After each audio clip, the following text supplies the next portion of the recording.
All right, cool. I guess I'll kind of get started. So a couple people had like reached out to me to kind of like give advice on like how to become a geospatial developer. And so I figured just do a little talk on it. Shameless plug, I am going to be trying to put together a JavaScript in React course in the next couple of weeks. So this is kind of promoting that. So anyway, first bit of advice that I have to give to people if they're trying to become a developer is like you need to figure out what that means. Because there are a lot of people out there who are like, well, you know, I want to get into automation, I want to do machine learning and deep learning. If you want to learn about any of that stuff, I am not your guy. I know a little bit about automation and like can do GeoPanda stuff and Panda stuff, and you know have worked a little bit with like Databricks, but like as far as like machine learning and deep learning, like I don't know anything about like making models or anything like that. But there's a lot of cool stuff out there. So don't take it in all at once. One of the biggest pieces of advice that I can give to people is like the internet exists for a reason, and that reason is for you to become a better developer, and will help you write the next line of code. The thing that I think people struggle with the most is like, how do you actually architect it? Like, how do you connect all the dots when you're learning to develop like applications? And you know, just being able to get your familiarity with like a particular stack and a particular way that you like to build something is probably the hardest thing to do, because there's just so many choices. And so I think one of the things that I'm going to try and talk about today is like, if you're trying to go for like one of these roadmaps, like analysis and automation, web development, or an application architect,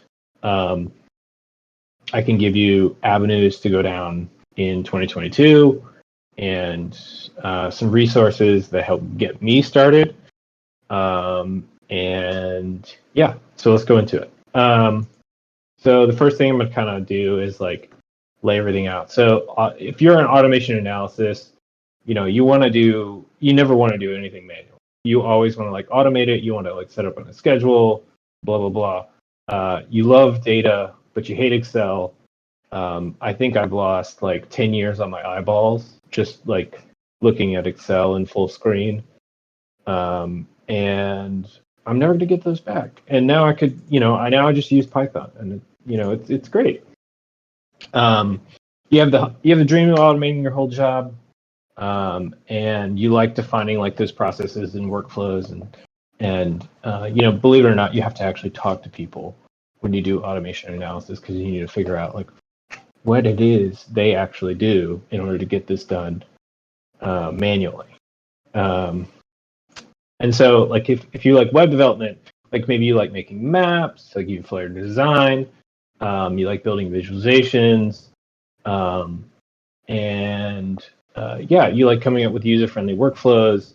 You constantly are looking at websites. You're like, man, you know, I wish I did it this way, or I wish I did it that way, or you know, you're critiquing like things that you're using online, and you're good at solving problems that pop up for less technically inclined folks.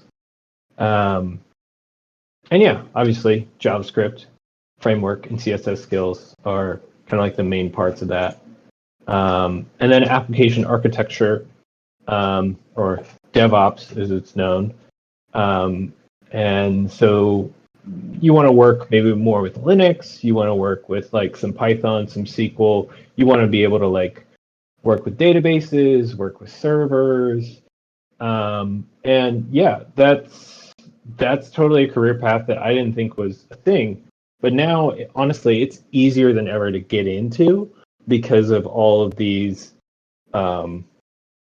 different, not frameworks, but different ways for you to spin up like servers, AWS, and DigitalOcean make it really easy for you to just be able to like spin up like a Node application or put together a React application and have like a static site. Yeah, so there is a good bit of automation, and they deal a lot with data people and web developer people. So it's kind of bringing the two together. I think it is also good to point out that like being a low-level application architect is something that will get you very far. Like if you just know how to do like a couple things on AWS, you are like very sought after because this is just one less thing that somebody in an org has to do or has to do for you. So anyway, so if you want to get your feet wet, there are some good strategies to getting your feet wet for each of these categories. So obviously Python is number one. I know there's a lot of people who are like R people, and I think I've never used R, so I can't necessarily say like whether it's like good or not. I know a lot of people like it for like analysis, and it's very popular in academic settings. But as far as I know, there's not really like a good way for you to spin up a server or be able to like work with the AWS CLI in R. So if you're kind of wanting to go towards like the web server automation analysis, Python's your friend. I think in the past like month I've talked about virtual environments, and I think it's true. Like you should learn virtual environments. You should learn Jupyter notebooks, which honestly the two don't go. Actually, virtual environments, yes, they go well with Jupyter notebooks. I was thinking about environmental variables, but we can talk about that. And then getting started with GeoPandas, and then using like external libs like Kepler to visualize in notebooks, so that you can actually get that immediate feedback and be able to say like, oh, okay, so this is exactly what it's doing, and being able to learn as you kind of like go through the analysis process. And then in 2022, JavaScript is king. Building front-end applications. I think a lot of the issues that people see when they're trying to go through like the Esri JS API is like there's nothing like specific for React in the JS API. So you have to be able to code in JavaScript in React in order to get it to do the thing that you want to do. And that's kind of what I'm going to be focusing on in my course is, how do you use the Esri JS API to build an application in React. And moving on, React, very popular framework in JavaScript.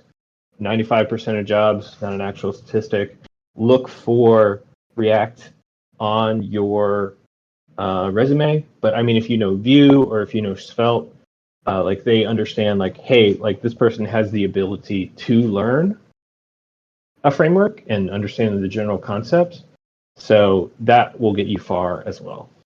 And then obviously like you can pick Arcgis Js or Mapbox. I prefer Arcgis Js because I think their docs are a little better. And there's a lot of stuff you can actually do with it. Whereas Mapbox, I think, is more shifted towards like mobile development as like their primary demographic for developers. One of the things I struggled with was like chasing the solution and like finding another JavaScript library and doing another tutorial. But the real thing is like you actually just have to like keep iterating on the same thing and like building stupid projects with the same things, as well as being able to read other people's code. And And so if you're looking for a stack for analysis and automation, I mean, this is what I like to work with. I like to work with pandas, GeoPandas, Jupyter Notebooks, Kepler, VM, ArcPy sometimes if I really have to. And then of course, like I do have a lot of, operation systems management, which is with the OS module. So like creating files, deleting files, folders, for analyses projects. And like I said, there's a number of different things that you can go down when you're talking about analysis and automation. I'll link to all of this later. But yeah, there's a lot of different avenues you can go down, and yeah, it's difficult to decide sometimes. As far as sorry, this should say what to do in maybe. Anyway, so this should be this should not be here. Anyway, I'm playing with. So anyway, here's some analysis and automation courses that I really like. This is a really great Python data science course on Udemy that I personally took, and it got me into Jupyter Notebooks and got me like started. And I actually watched it on the bus just to be able to like understand like core concepts of pandas and using them in statistics. And he's got a lot of different Python courses that I recommend to everybody. He's got like a big data Python course that I use to work with some big data.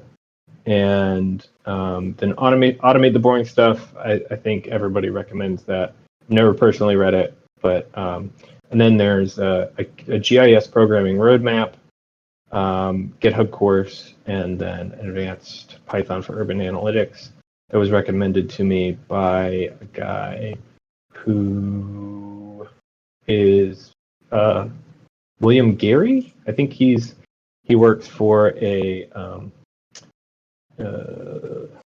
he works for an electric moped company in New York and does data visualization. It's really cool. And then of course, like web development, like React, JavaScript, Esri, JS, Mapbox, JS, vanilla CSS, Sass, or Tailwind, which is like anybody can make anything pretty with Tailwind. It's really taken off in the development community. So if you want one less thing to worry about, I recommend using Tailwind instead of like CSS or Sass. And then here's like the roadmap that I recommend to people. I would only take like, one of the vanilla JavaScript ones. Like each of these will pretty much teach you like how to use, how to build elements in a web page and how to make them interactive, and how to make sure that you can allow your users to maneuver through your website, and like you can trigger functions as they're going through the website. And then as far as React is concerned, there's a couple of Udemy courses, and I like Level Up Toots. He does a lot of like project courses. This is paid. And then Frontend Masters is probably the best platform that I've found for developers. They just have a lot of really great courses on there. And then if you're doing application architect, like this is what I recommend, like Postgres, PostGIS, Linux, Bash, AWS, S3, Lambda, Athena, and then of course like some Python and maybe some JavaScript, maybe some Node. But that kind of goes without saying with the Lambda, because you have to deploy in JavaScript or Python.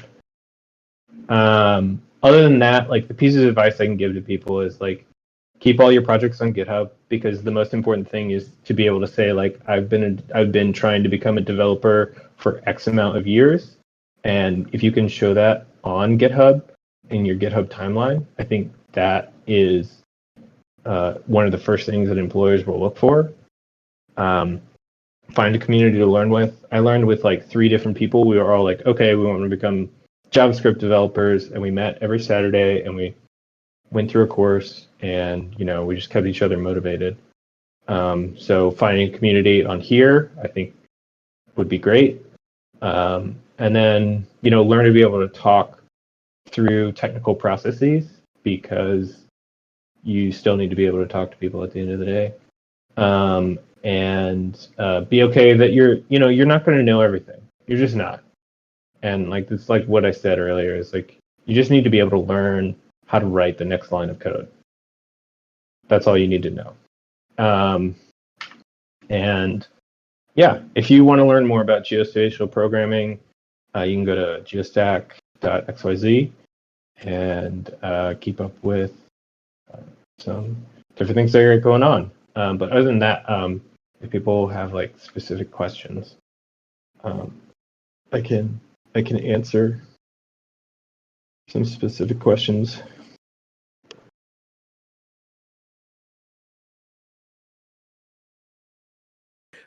So I have a question.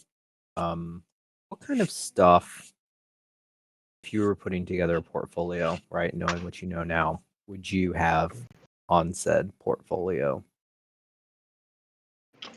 What sort of things I would have in a portfolio if I like was looking, so like as a JavaScript developer? Yeah, and I guess the context for this is I have a person that I'm mentoring through Eurissa, and it's like supposed to be a GIS mentorship program, and like week 1 is like, oh, I'm quitting my GIS job and I want to become a JavaScript developer. I'm like, well, can't really help you other than I can tell you like stuff that you should do to be noticed by hiring people. But I'd like to be able to give him some specific advice for, for his portfolio. I just said you need to have a portfolio, right? And you need to make sure that what you're learning you're putting to use. And so that's the context behind that question. Okay. Yeah. I think that's generally like the real question is like, how do I get hired? And I think like if I'm looking for like a good portfolio, yeah, I can pull up mine. So I have, some good design sense. Wow, this page loads slow. I have some good design sense. Like you need to be able to show like, oh, like you can, put together some colors. You want to be able to have something that, people like to look at. And if you're talking specifically about like somebody who's interested in like GIS, like definitely have a an Esri project or a Mapbox project that can do something that maybe you wouldn't be able to do directly out of like ArcGIS, like drag and drop projects. So like for this one's like this is like the real-time location of all the buses here in St. Louis, and I'm like converting it over and pulling it into Mapbox. But like, I don't know, I'm kind of flailing. Being able to build a map, but then also have like external controllers, and being able to say like, oh, like this is an application where you can, filter, homes by income, or being able to put together like a dot density map that looks at different population demographics. Yeah, just being able to have like an interactive map, I think is the main thing. And then being able to say like, oh, I built this in React, And then, I mean, some of the stuff that I have on here is pretty stupid, but it was fun to build. I have a, let's see.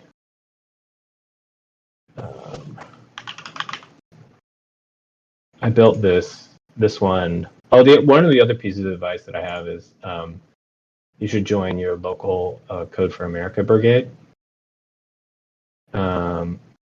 Oh no, is it broken? Let's see.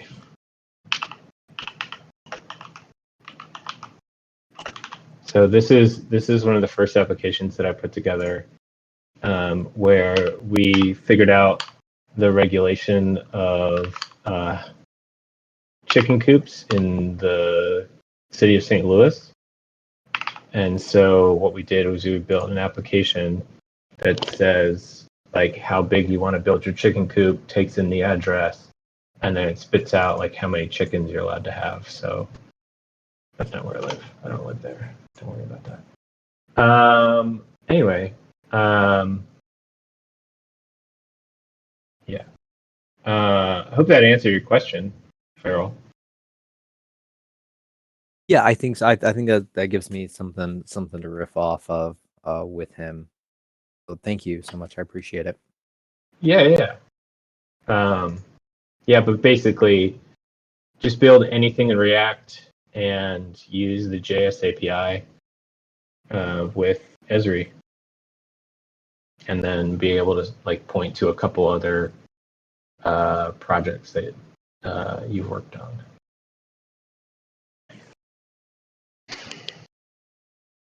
Okay, so I've got another question. All right, so I feel like developer, whatever flavor of developer that is like the sexy hot button thing for GIS techs and analysts to kind of dream about. Since your day job is, as a developer person, like what's the grindy, shitty parts that no one talks about? You know, I think it really hasn't changed much. In my job before I was like a web developer, I was doing a lot of Python analysis in local government and building like data pipelines. And the big thing was, being able to explain things to non-technical people, technical things, and like being able to garner some sort of like insight as to like what they wanted to use these things for. And I think that's still the case. That's 100% like that's the hardest thing for me, especially like being able to do it over Slack. I'm still not very good at it, but I'm really working on it, especially this year. And AWS is still pretty shitty. I took down an application like 2 weeks ago, and I think my heart like went through my chest because it was a pretty big project that went down.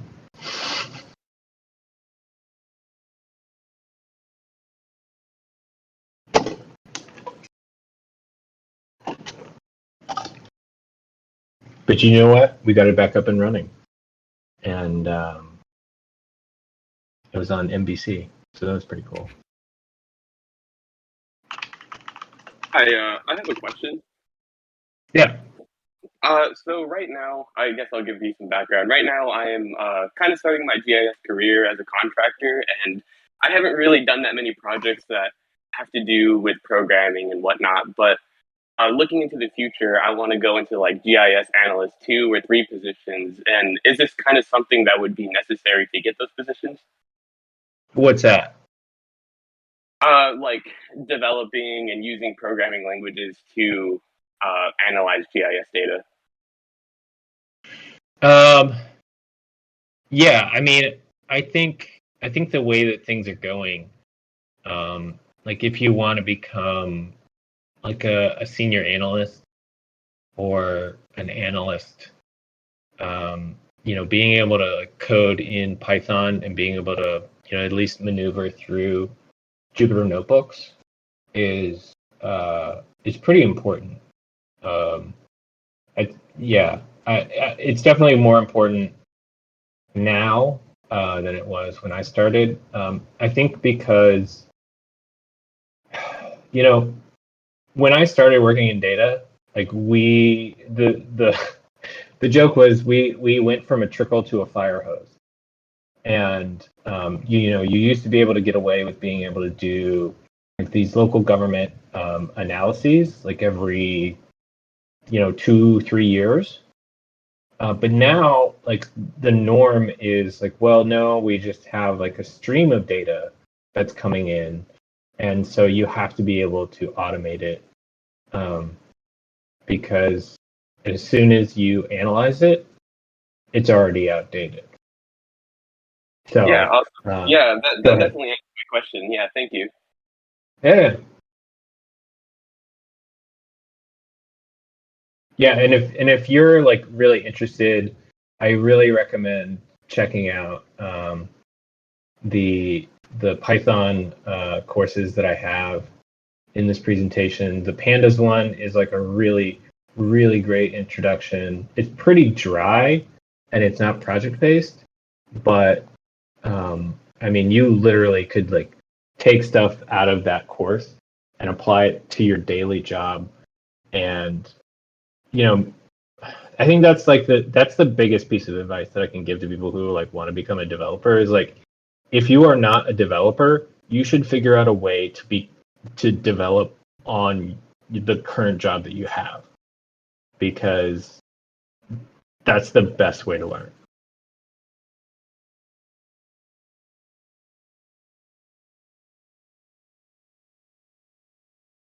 As long as you can't explain to teenagers you're not doing your job right.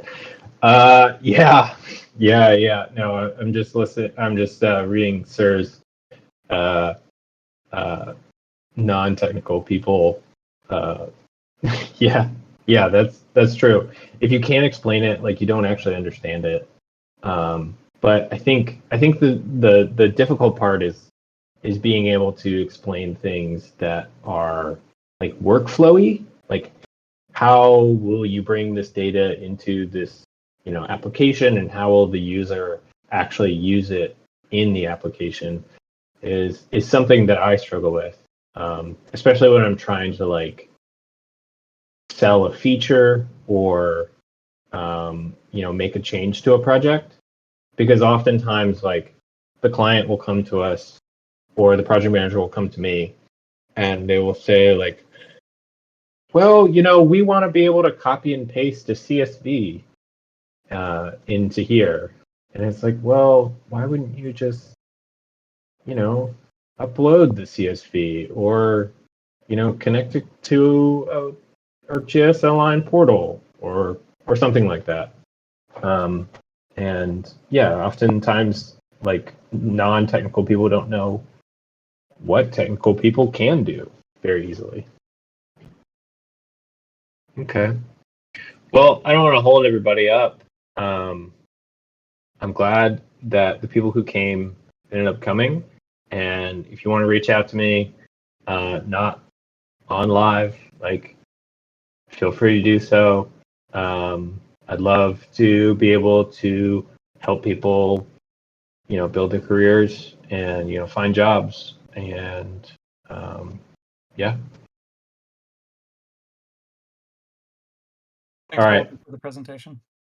Yeah, man. All right. Take it easy.